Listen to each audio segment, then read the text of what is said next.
Hi, I'm John Cramsey. I'm the Pennsylvania State Road Captain for the American Legion Riders, also the President for Pottstown, Chapter 47, and the Sons of the American Legion State Community Service Chairman. We're going to have a bunch of events this weekend with our special guest, Staff Sergeant Tim Chambers, best known for the Saluting Marine and Rolling Thunder, with a lot of people from Reading Motorcycle Club and the Warriors Watch Riders, Patriot Guard Riders, Marine Corps League. This is just a coalition of a whole lot of friends. Everybody ride safe and have a good time.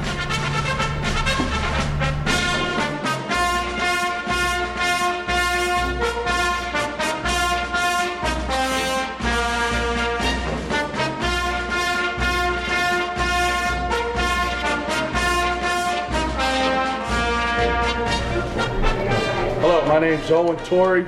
I'm Post Commander of American Legion Post 960, located in Levittown, Pennsylvania. Tonight we're very honored to have Staff Sergeant Tim Chambers join us at our post. It's a great honor. I hope he enjoys himself.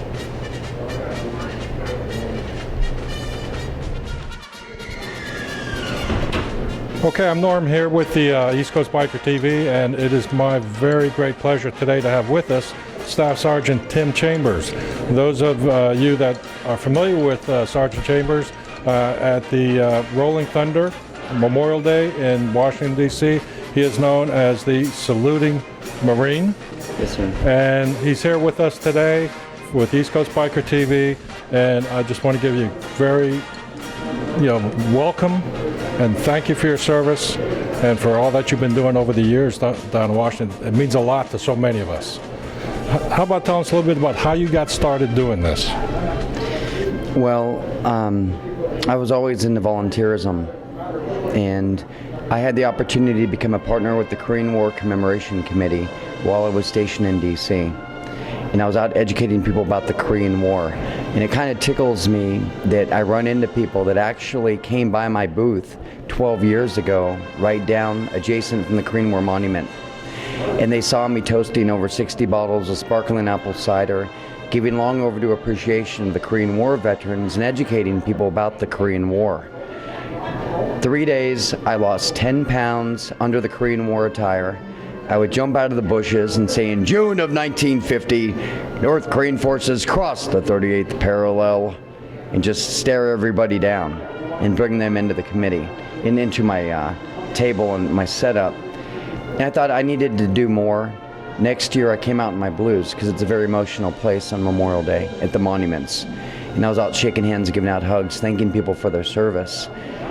I see all these veterans zooming down the street, and I'm thinking I'm not going to be able to reach all of them. I presented salutes at a lot of funerals, and that's too late for me to thank them for their service. So I jumped out in the street and popped up the salute. This was during the motorcycle. Yes, the Rolling Thunder POW MIA demonstration, which at the time I didn't know was an actual demonstration of sorts. I was just a Marine on liberty, honoring veterans and patriots that were taking a stand for POW MIA awareness. And basically, you just did what came natural to you to honor those veterans and those servicemen. Absolutely. And I just knew what it would mean to those veterans because it's a sign of respect. At the end of it, like 4 hours later, because they kept coming, I'm like, oh my gosh, what did I get myself into? You started, now you can't go back. Yes, yeah, by no means. I couldn't drop my salute because then there would be someone that feels like I don't care about them, that they're not as special as the other veteran. Wherever they've been or wherever they've not been, they signed the check. They could have been sent anywhere. And I've seen video of this on YouTube, and you do stand there for anywhere from 4 hours or more. From the first bike that comes by to the very last, you stay there in the salute.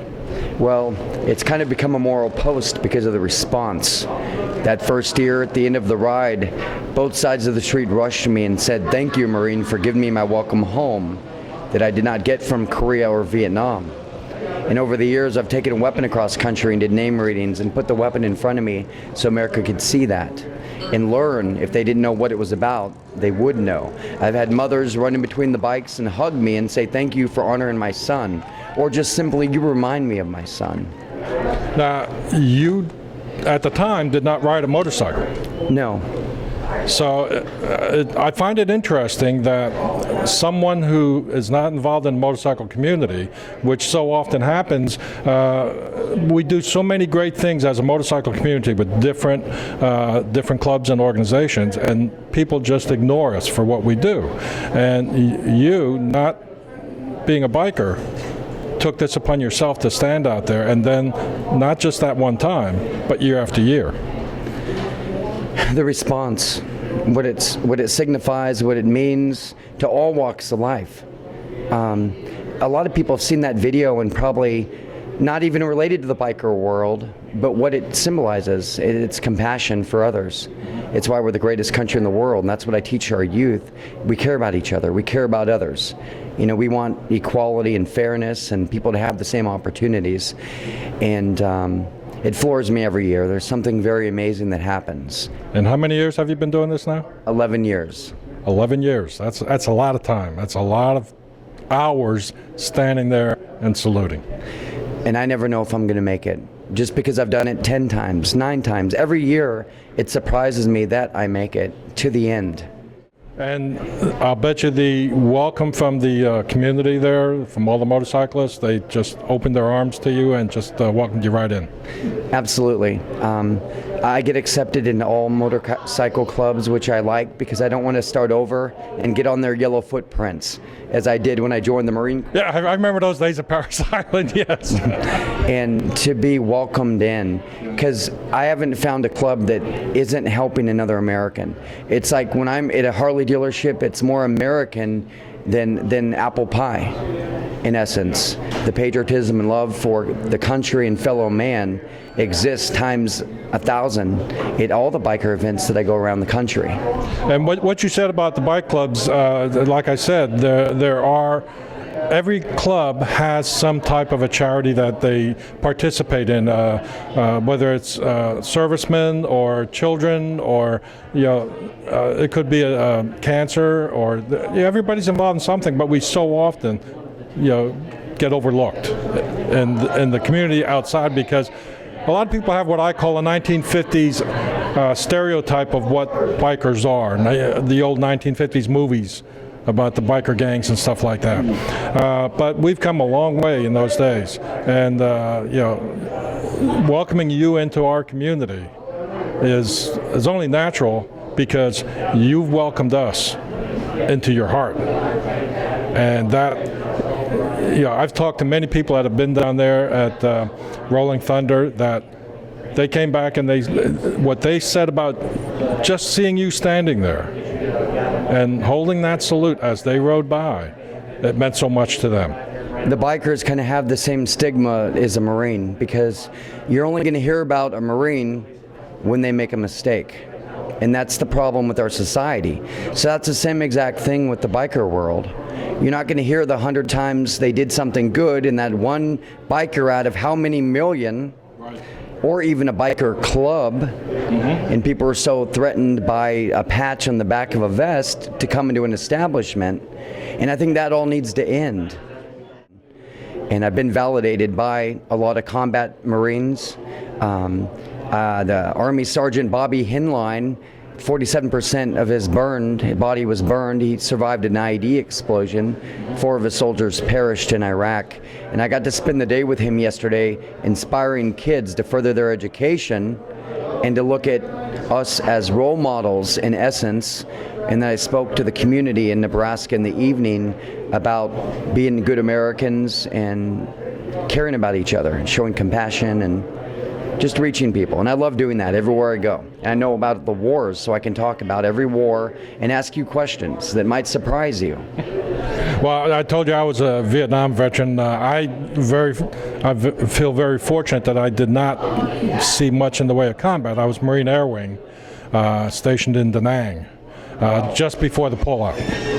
So I had, compared to some of my brothers, I had a very easy time over there. But nevertheless, there's a lot of us that unfortunately didn't come back, and that's what the ride in Washington is all about. And I just want to thank you. I am so honored to spend this weekend with you and to share you with my my readers at East Coast Biker magazine, and to be a part of this video. And I am really looking forward to spending the time with you. And I thank you very much one more time for your service and for what you've been doing for these last 10 years. Well, my pleasure, and I want to thank you for your service, and I want to thank you for keeping our Marine Corps standards set high despite the adversity you faced when you came home to a once ungrateful nation. And I hope you can accept my salute as a long overdue apology from a once ungrateful nation, and welcome home. Thank you very much. I got to tell you, my wife she's gotten tired of listening to the Marine stories. You never leave it behind. What they say, once a Marine, always a Marine. And you're just the epitome of what Marines are and what we stand for and what this country is all about. And one last time, just thank you very much. My name is Dan Rutz, known as Meatball with Warriors Watch Riders, and we're out here tonight to pay our respect and honor to a Marine who stands for us, and we're here to ride for him. I'm looking for. Welcome home, Sergeant Chambers. It's an honor to meet you tonight. This is the least we can do for what you do for our soldiers. Thank you. Okay. All right, I think everybody should salute him on his way in here. He's done it for us so many years, he deserves it. Semper Fi. Hoorah! Hoorah! I want to welcome him to Pennsylvania. Last time I saw him, he was in D.C. Thanks for coming up here. Pleasure. It's an honor to be here. Thank you, Sergeant Chambers, for everything you've done for our country, for our veterans. Thank you, sir. Sergeant Chambers, thank you for your service. Appreciate what you do, and be an honor to meet you. Thank you. Thanks for your service, and keep up the good work, and then hope to see you continued years at Rolling Thunder.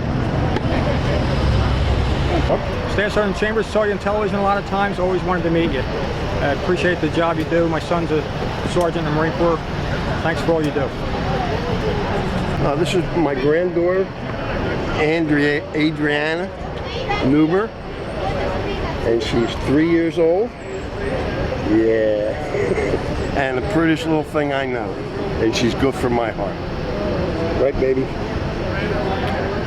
And as far as Tim goes, Sergeant Chambers, everybody talks about his salute, but what they don't talk about is the attention that he brings to the issue of POWs and MIAs and why he's there to show his respect. And that's the thing that I appreciate about what he's doing.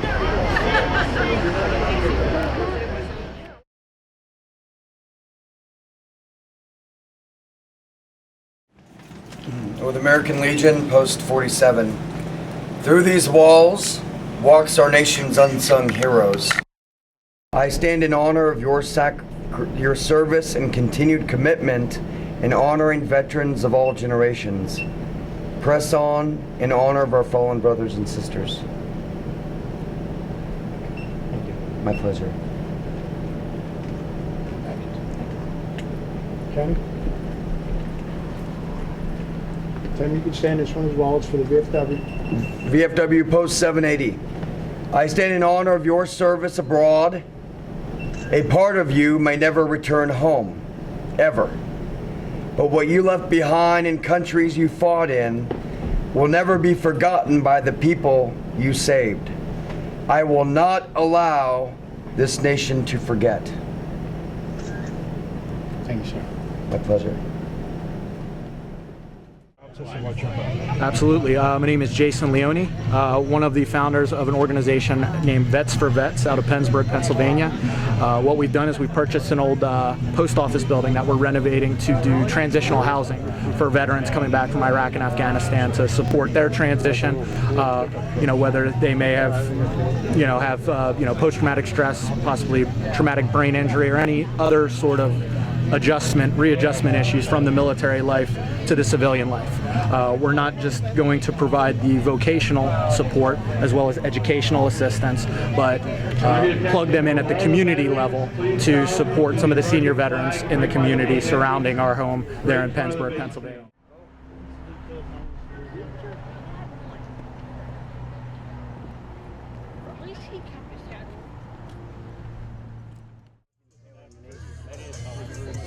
guys are working rain or shine. I graduated. Yeah. We got ready for the career. We got ready to But I retired. put some eyes in for the main load. 2007. Having the better one. 2004 and 2005, I was on Iraq Fighting War with For your service. Now let me ask you a question. One